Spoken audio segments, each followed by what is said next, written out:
Last time हम लोगों ने ट्रांसपोर्टेशन टॉपिक स्टार्ट किया था, जिसमें हम लोगों ने ट्रांसपोर्टेशन इन प्लांट्स पढ़ाया था। आपको थोड़ा सा रिवाइज कराते हैं उसके बारे में। ट्रांसपोर्टेशन क्या है कि एक जगह से दूसरी जगह मटेरियल्स को ले जाना ट्रांसपोर्टेशन कहलाता है। और बहुत सारे मटेरियल है, वो बताए थे मैंने क्या क्या चीजें ट्रांसपोर्ट होती हैं और किसके जरिए ट्रांसपोर्ट होती है। मीडियम क्या है ट्रांसपोर्टेशन का, वो है हमने आपको बताया था, ब्लड होता है ह्यूमन सर्कुलेटरी सिस्टम में। ठीक, तो ब्लड के जरिए ही सारी चीजें ट्रांसपोर्ट होती हैं। लेकिन प्लांट्स में मैंने बताया था आपको कि 9th क्लास में आपने पढ़ा होगा कि जाइलम और वेसल्स, जाइलम और फ्लोएम, दो ऐसे टिश्यू होते हैं जो ट्रांसपोर्टेशन के काम आते हैं। जाइलम वाटर और मिनरल्स को ट्रांसपोर्ट करता है प्लांट में, और जो फ्लोएम है वो जो हमारा प्रोड्यूस्ड फूड है, जो कि फूड हमारे लीव्स में फोटोसिंथेसिस के बाद बनता है, उस फूड को ट्रांसपोर्टेशन करने का काम किसका होता है? फ्लोएम का होता है। तो इतना हमने आप लोगों को लास्ट टॉपिक में पढ़ाया था, आपको ध्यान होगा। तो जाइलम फ्लोएम ये तो प्लांट्स में हो गया। अब बात आती है transportation in humans.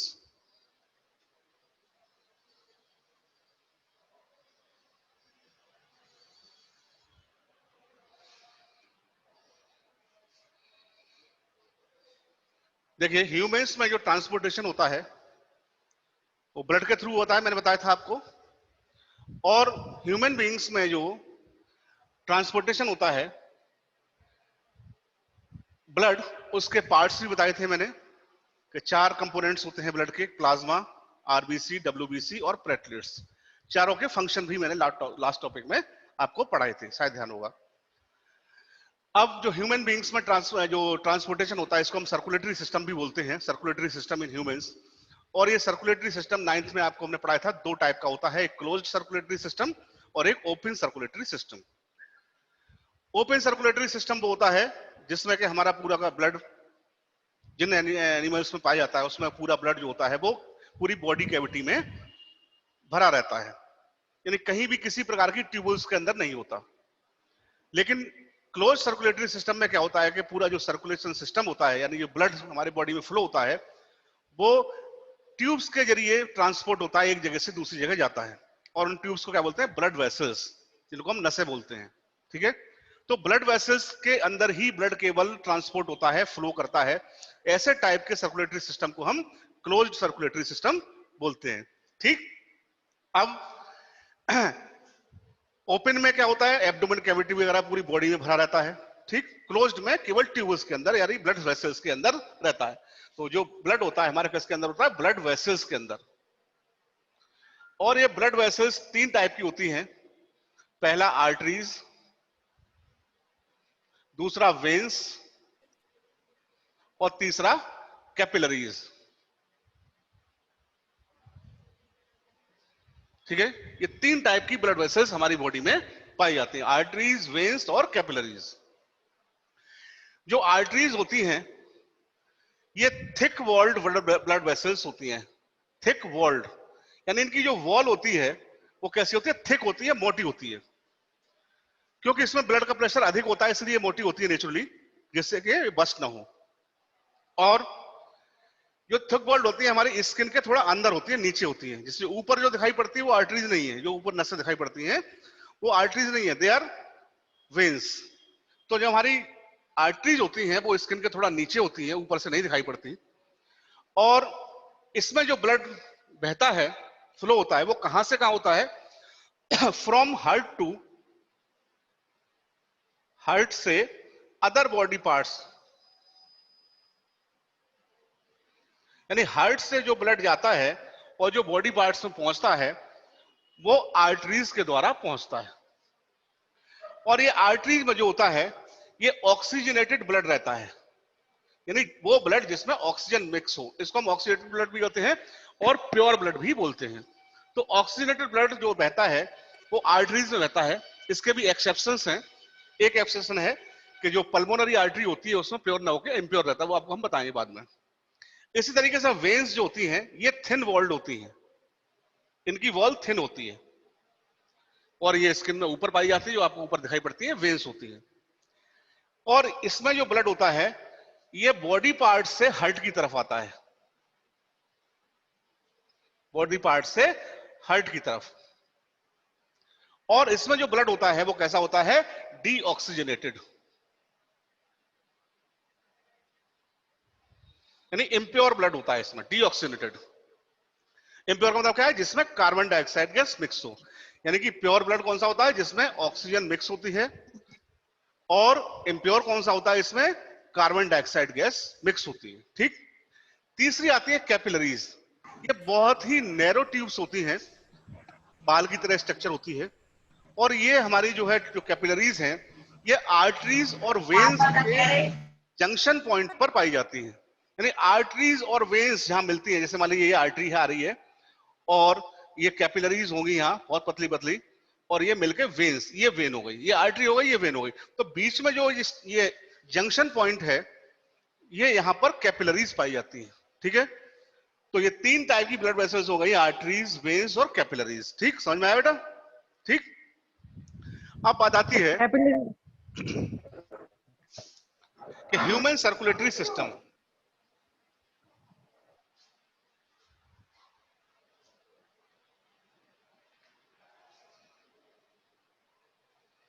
Human circulatory system, देखिए ह्यूमन सर्कुलेटरी सिस्टम में मेन हमारा जो ऑर्गन है वो हमारा क्या है, ह्यूमन हार्ट। जैसा आप यहां डायग्राम में देख रहे हैं, ह्यूमन हार्ट है, ये हमारा मेन सर्कुलेटरी ऑर्गन होता है, जिसके द्वारा ही हमारी पूरी ब्लड बॉडी में ब्लड का फ्लो होता है। ठीक। कहने मतलब ये है कि बहुत से बच्चे समझते हैं कि ह्यूमन हार्ट, इसमें हार्ट में ब्लड बनता होगा, प्रोड्यूस होता होगा, पर ऐसा कुछ नहीं है। ब्लड कहीं और बनता है। हार्ट का फंक्शन तो केवल और केवल इतना होता है कि ब्लड को पंप करना, ब्लड को पंप करके एक जगह से दूसरी जगह पहुंचाना प्रेशर के साथ। तो पंपिंग से जो प्रेशर क्रिएट होता है, उसी से ब्लड हमारी पूरी बॉडी में सर्कुलेट करता है। ठीक है। अब तो हमारा हार्ट कैसा होगा, एक पंपिंग मशीन हो गया। जैसे आप अपने घर में पानी आता है तो उसको पंप करने के लिए, कहीं दूसरी जगह पहुंचाने के लिए प्रेशर की जरूरत होती है, तो आप मोटर लगाते हैं या समर लगाते हैं, जो भी है, यानी पंपिंग डिवाइस लगाते हैं, जिससे कि वो वाटर पंप हो सके और आगे आपके पूरे घर में प्रेशर के साथ पहुंच सके। तो हार्ट भी हमारा एक पंपिंग डिवाइस है। ठीक है। और जो हार्ट की स्ट्रक्चर होती है, ये आप देख रहे हैं सामने, इस टाइप से ट्रायंगुलर टाइप की स्ट्रक्चर होती है। और जो हार्ट का साइज होता है, ये हमारा जो ह्यूमन फिंच होती है, फिंच कहते हैं बंद मुट्ठी, लगभग मुट्ठी के बराबर। जैसे जितनी बड़ी मुट्ठी होती है, जैसे बच्चा है कोई, उसकी छोटी मुट्ठी छोटी होगी तो उसका हार्ट लगभग उतना बड़ा होता है। और जैसे कोई एडल्ट है, बड़ा है, तो उसकी मुट्ठी जिस तरीके से इतना, ये शेप जो होता है इतना बड़ा, इस जो शेप होता है, साइज होता है, वो फिंच के बराबर लगभग बराबर होता है। एक्यूरेट तो नहीं, लेकिन लगभग बराबर होता है। ठीक है। हार्ट हमारा जो बना होता है, ये मस्कुलर टिश्यूज से बना होता है। 9th में आपने पढ़ा होगा कि ह्यूमन हार्ट जो होता है, ये कौन सी मसल्स, मैंने आपको शायद याद हो, कोई स्टूडेंट बता सकता है? Cardiac sir, cardiac muscles. Cardiac. कौन बोल रहा है बेटा? Sir Devansh Yadav. Devansh Yadav. Devansh, very good. Cardiac muscles का हार्ट बना होता है। और ये कार्डियक मसल्स इतनी स्ट्रांग होती हैं कि आप सोचिए कि जब आप जो है, जब आप उसमें होते हैं, अपनी माँ के पेट में होते हैं, उसी समय से हार्ट पंप करने लगता है, चलने लगता है। ठीक है। और एट द लास्ट ब्रीथ, आपकी अंतिम सांस तक हार्ट बिना रुके पंप करता रहता है। तो सोचिए कितनी स्ट्रांग मसल्स होती होंगी जो 60 साल 70 साल लगातार बिना रुके पंप करती रहती है। तो कितनी स्ट्रांग मसल्स होती हैं।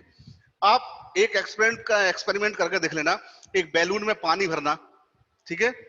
तो वो एक हार्ट की तरह स्ट्रक्चर हो गया, जैसे हार्ट में ब्लड भरा जाता है, ऐसे ही बैलून में पानी भरना, और उस बैलून को आप ऐसे उंगलियों से ऐसे करके इसको ऐसे दबाते रहना। आपकी उंगलियां 10 या 15 मिनट में थक जाएंगी।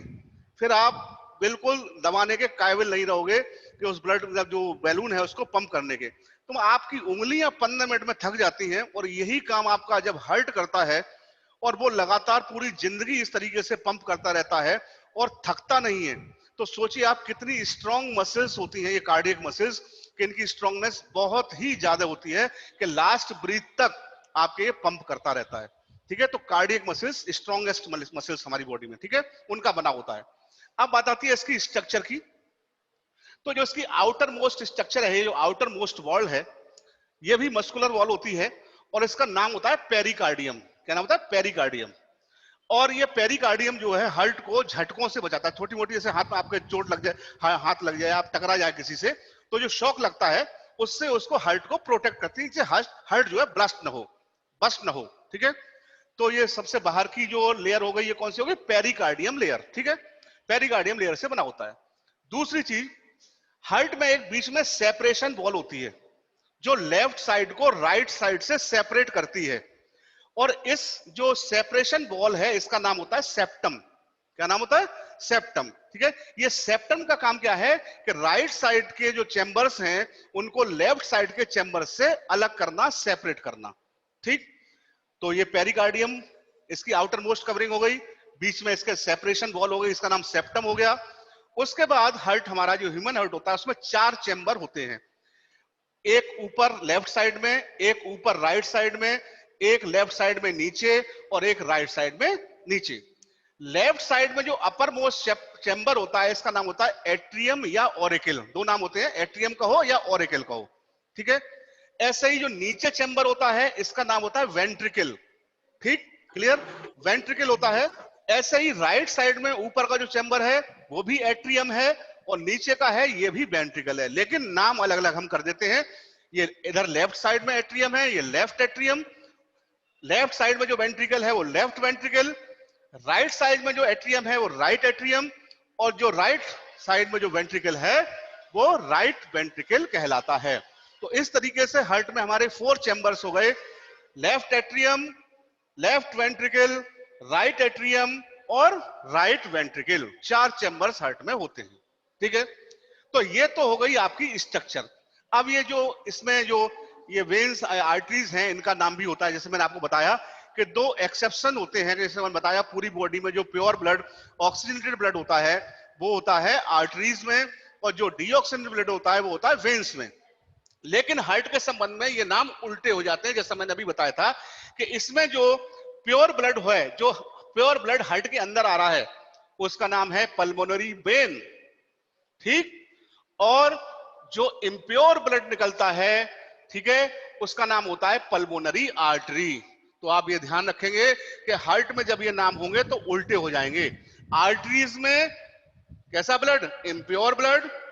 पल्मोनरी आर्टरी में और पल्मोनरी वेन में कैसा होगा? ऑक्सीजनेटेड यानी कि प्योर ब्लड। ये यहां पे नाम उल्टे हो जाते हैं। ठीक है, अब बात आती है हार्ट का फंक्शन, हार्ट कैसे काम करता है, पंपिंग कैसे करता है, ब्लड कैसे सर्कुलेट होता है। तो उसके लिए आप यहां फिगर में देखिए, आपने रेस्पिरेशन में पढ़ा होगा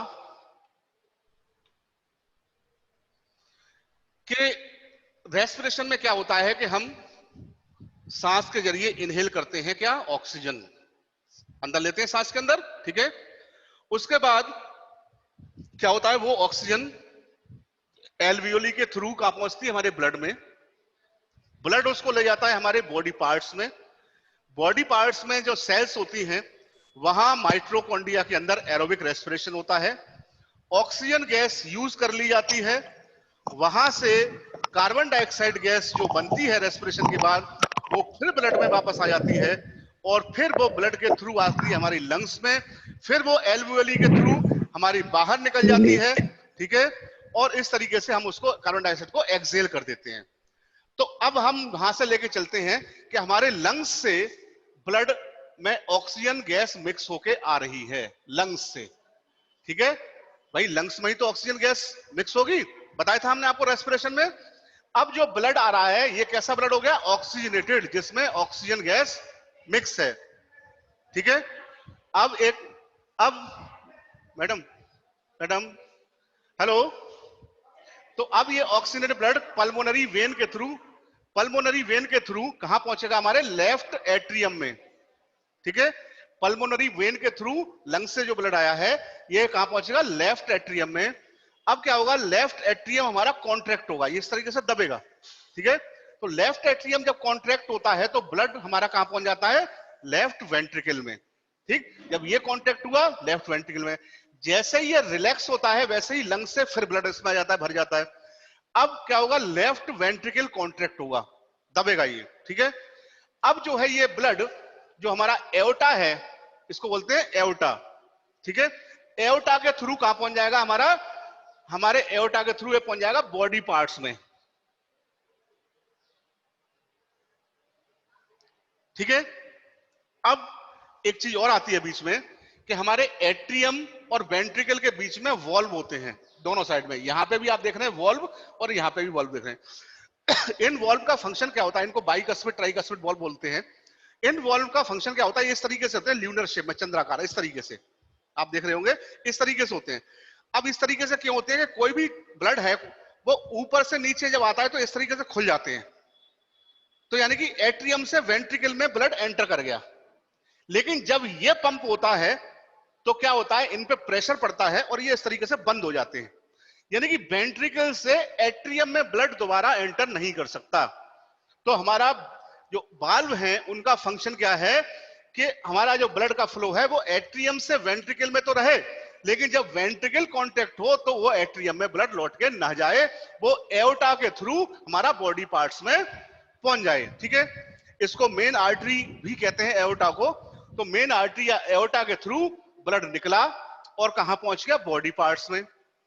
अब बॉडी पार्ट, अब ये ब्लड कैसा है? ऑक्सीजनेटेड, क्योंकि आपको हमने बताया था कि ये कहां से आ रहा है? लंग्स से आ रहा है, ऑक्सीजन मिक्स होके, और एट्रियम में आया, एट्रियम से वेंट्रिकल में आया, वेंट्रिकल से मेन आर्टरी एओर्टा, इसके थ्रू बॉडी पार्ट में पहुंच गया। अब बॉडी पार्ट में क्या होगा? रेस्पिरेशन, रेस्पिरेशन होगा। अब रेस्पिरेशन में क्या होगा? जो ब्लड में ऑक्सीजन है ये रेस्पिरेशन में यूज हो जाएगी। एरोबिक रेस्पिरेशन है, ऑक्सीजन की हेल्प से होती है। तो ये जो रेस्पिरेशन में जो ऑक्सीजन है इस ब्लड में ये यूज हो जाएगी, और रेस्पिरेशन की प्रोसेस के बाद क्या बनता है? कार्बन डाइऑक्साइड, ठीक, एंड प्रोडक्ट के रूप में। अब ये कार्बन डाइऑक्साइड क्या होगा? ब्लड में मिक्स हो जाएगी डिफ्यूजन के थ्रू। अब जो ब्लड हमारा हो गया वो कैसा हो गया? डीऑक्सीनेटेड, यानी कि इम्प्योर ब्लड। ठीक है, अब ये इम्प्योर ब्लड फिर हमारा कहां आएगा? इसमें जो हमारी वेना कावा है, ये वेना कावा के थ्रू राइट साइड में एंटर करता है, यानी राइट एट्रियम में एंटर करता है। किसके थ्रू? वेना कावा के थ्रू। तो वेना कावा के थ्रू जो ब्लड आ रहा है वो कैसा है? Deoxygenated blood. ठीक है, तो अब वेना कावा से आया हमारा किसमें? राइट एट्रियम में। अब राइट एट्रियम कॉन्ट्रैक्ट हुआ, पहुंच गया राइट वेंट्रिकल में। राइट वेंट्रिकल कॉन्ट्रैक्ट हुआ तो ये वाल्व फिर बंद हो गए, जिससे ऊपर को ब्लड नहीं जाएगा। अब ये ब्लड कहां से निकल जाएगा? पल्मोनरी आर्टरी से बाहर निकल जाएगा, हार्ट से। अब पल्मोनरी आर्टरी से जो ब्लड जा रहा है वो कैसा है? इम्प्योर ब्लड है। ठीक है, हमने बताया था पल्मोनरी वेन से प्योर आ रहा है, और इससे कैसा जा रहा है? पल्मोनरी आर्टरी से डीऑक्सीनेटेड ब्लड या इम्प्योर ब्लड। और ये कहां जाएगा? लंग्स को। ठीक है, ये कहां जाएगा? लंग्स को जाएगा। लंग्स में से फिर कार्बन डाइऑक्साइड गैस निकल जाएगी, ऑक्सीजन मिक्स हो जाएगी ब्लड में। फिर वो ऑक्सीजनेटेड ब्लड फिर कहां आएगा? पल्मोनरी वेन के थ्रू लेफ्ट एट्रियम में, लेफ्ट एट्रियम से लेफ्ट वेंट्रिकल में, लेफ्ट वेंट्रिकल से बाहर निकलेगा पल्मोनरी इसके एओर्टा के थ्रू बॉडी पार्ट में। बॉडी पार्ट में रेस्पिरेशन हुआ, फिर लौट के ब्लड हार्ट में आ गया। कहां गया? राइट एट्रियम में। किसके थ्रू? वेना कावा के थ्रू। फिर राइट एट्रियम से राइट वेंट्रिकल में, राइट वेंट्रिकल से पल्मोनरी आर्टरी के थ्रू बाहर निकल गया, और वो कहां पहुंचा? फिर लंग्स में पहुंचा। इस तरीके से ब्लड जो है हमारी पूरी बॉडी में हार्ट को सर्कुलेट करता है। ठीक, दूसरी चीज याद रखने वाली क्या है कि हमारे हार्ट के जो लेफ्ट साइड के चैम्बर्स हैं, यानी एट्रियम है और जो वेंट्रिकल है, उसमें कैसा ब्लड रहता है? हमारे हार्ट के ऑक्सीनेटेड, ऑक्सीजनेटेड, वेरी गुड। ठीक है, तो हमारे, हाँ बिल्कुल ठीक है, तो हमारे हार्ट के लेफ्ट साइड में ऑक्सीजनेटेड ब्लड रहता है, और हमारे जो हार्ट का है उसके राइट साइड में डीऑक्सीजनेटेड ब्लड रहता है। ठीक, तो इस तरीके से पूरा साइकिल पूरी होती है सर्कुलेशन की। इसी को हम ह्यूमन सर्कुलेटरी सिस्टम बोलते हैं। ठीक है, और ये हमारे जो हार्ट है ब्लड को इस तरीके से पंप करता है। तो बात आपको